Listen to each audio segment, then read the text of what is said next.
Before a world can be governed, traded, studied, or protected, it first has to become legible. A plant must be recognized as the same plant in two distant places. A mountain observation must be compared with another observation. A change in a population must be described without assuming that someone planned it. In the 18th and 19th centuries, naturalists developed powerful ways to do these things. Carl Linnaeus gave life shared names. Alexander von Humboldt turned scattered observations into pictures of interrelated environments. Charles Darwin explained how change could accumulate without fixed design. None of them created an operating system for nature, but together, their work changed what it meant to make nature intelligible. The problem was not that nature lacked order. The problem was that knowledge was scattered. A collector in one port might describe a plant with one phrase. A gardener somewhere else might use another. Specimens moved through commercial, colonial, scholarly, and local networks, carrying both information and uncertainty. To compare observations across distance, naturalists needed conventions that could travel with the specimens. The first story in this episode is not a story about computers. It is a story about a shared reference system, how a name can make comparison possible without exhausting the thing that has been named. In 1735, the Swedish naturalist Carl Linnaeus published the first edition of Systema Naturae. Across later works, he developed a method for naming, ranking, and classifying organisms. His most enduring contribution was the consistent use of binomial names, two Latin words, usually a genus and a species. The system did not emerge from nowhere. Two-part names existed before Linnaeus, but he helped make the practice regular enough to support wider comparison. The formal starting point for many accepted plant names is his Species Plantarum of 1753. For animal names, the 1758 10th edition of Systema Naturae is especially important. Linnaeus also organized organisms through nested ranks. Species belonged to genera, genera to orders, orders to classes, classes to kingdoms. The arrangement was influential, but it was never the final map of life. Modern evolutionary biology, genetic evidence, and new discoveries have altered classifications repeatedly. The lesson is not that Linnaeus found the one permanent filing cabinet of nature. It is that standardized naming and ranks gave naturalists a practical way to coordinate work. A category is useful because it can be shared, debated, revised, and sometimes replaced. It is tempting to call this the first global database. That phrase is useful only if we keep it in quotation marks. Linnaeus did not digitize nature, and he did not invent modern databases. But his work can be compared to a shared index, a convention that made specimens, observations, and publications more comparable across distance. The comparison also shows why standards matter. They reduce confusion, but they can also hide uncertainty. A name can stabilize communication. It cannot by itself settle what a living thing is, how it relates to others, or what claims people may make in its name. Classification can have consequences beyond botany. Linnaeus's later treatment of human varieties became part of a troubling history of racial categorization. That history matters, but it should not be reduced to a slogan that all naming is control. Categories can coordinate care, research, and communication. They can also naturalize prejudices, distribute unequal treatment, and make contingent distinctions seem permanent. The question is never merely, can we sort? It is also, who made the category? What purpose does it serve? What does it leave out? And who bears the cost when a classification is wrong? If Linnaeus made naming more portable, Alexander von Humboldt made comparison more expansive. At the turn of the 19th century, Humboldt traveled through Spanish America with Aimé Bonpland, recording altitude, temperature, pressure, plants, geology, and other features of the environments they encountered. The significance of these observations was not any single instrument, it was their combination. Humboldt wanted to understand how conditions changed together across space. A mountain, for him, was not merely an object to measure. It was a place where climate, altitude, plant life, geology, and human activity could be seen in relation. In 1805, Humboldt and Bonpland published a plant geography map that Humboldt called a Naturgemälde, a picture of nature. It combined a mountain cross-section with observations of plants at the altitudes where they had been found. The image linked vegetation with elevation and geology, presenting an argument through placement and comparison. It was not the first data visualization. It was, however, a landmark visual synthesis, a way of seeing numerous observations as evidence of interrelated environments. Humboldt's larger idea that plants, animals, climate, and geography form connected systems was radical in his time and remains central to environmental thought. Today, satellite imagery, sensor networks, ecological models, and geographic information systems produce views of the planet at scales Humboldt could not have imagined. It is fair to see a family resemblance. Both historical and modern practices seek patterns across environments.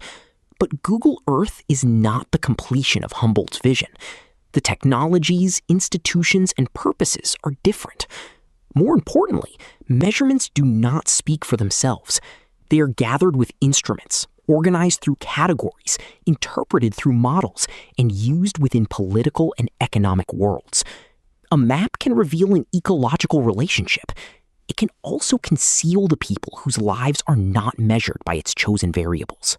Humboldt's science was entangled with the imperial world in which he traveled and collected. Yet he also criticized colonial corruption, exploitation, and slavery. That complexity is essential. We should not turn him into either a simple hero of ecological wisdom or a simple architect of extraction. Nor should we call his work an early example of Martin Heidegger's Gestell, or enframing. Heidegger's 20th century concept describes a technological way of revealing, in which entities appear primarily as resources available to be ordered and used. It can be a later lens for asking questions about measurement. It is not a diagnosis Humboldt gave of himself. The third transformation concerns change itself. In 1859, Charles Darwin published On the Origin of Species, setting out evolution by natural selection. The basic process is often described too quickly. Individuals vary. Some variation is heritable. In particular environments, some individuals leave more offspring than others. Across generations, traits associated with greater reproductive success can become more common. This is not a hidden engineer searching for the best design. Natural selection has no foresight, no final target, and no promise of efficiency in any human sense. It is a process whose outcomes depend on variation, inheritance, reproduction, and changing conditions. That distinction changes the story. Darwin did not algorithmize life in the modern computing sense. He offered an account of how adaptation can emerge without a preset plan. In one environment, a trait may become common. In another, it may not. What counts as reproductive success is contextual, temporary, and often costly. Evolution is not a ladder toward perfection. It is history, unfolding through constraints and contingencies. This is why Darwin's theory has been both scientifically powerful and frequently misused.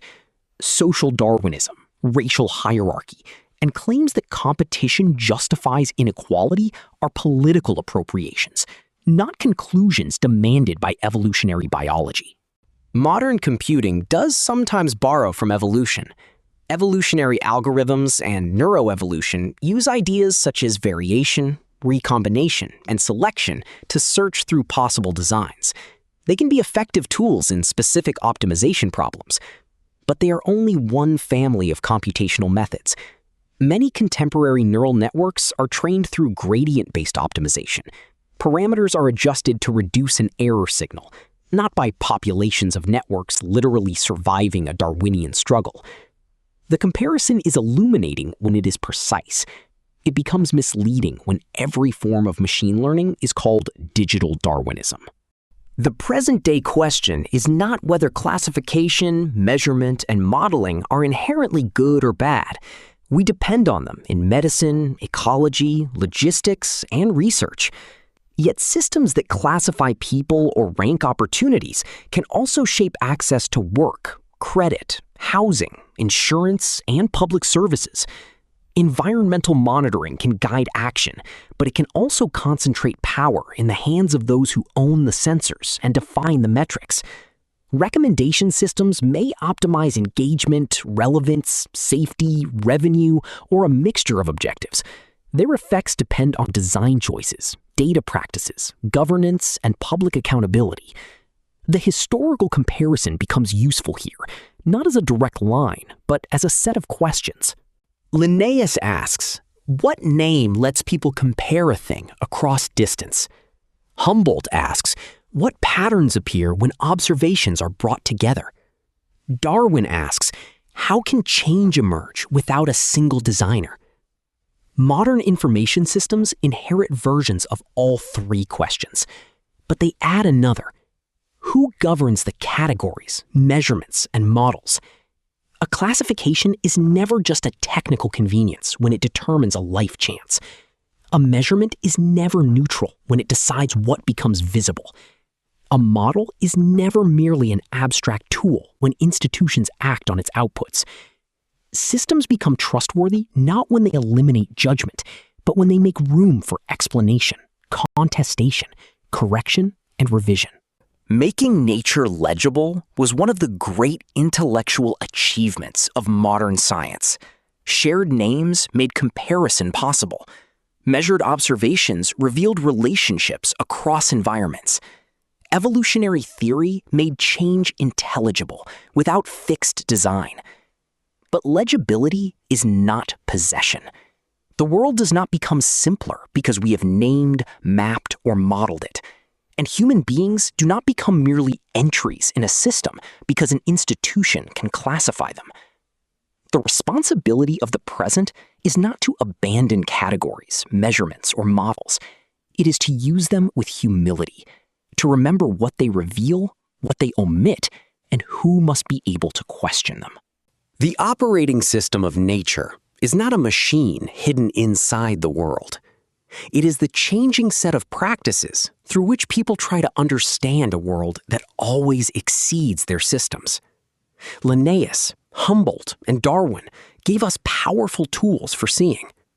The task we inherit is to ensure that the systems built from those tools remain open to evidence, revision, and human dignity.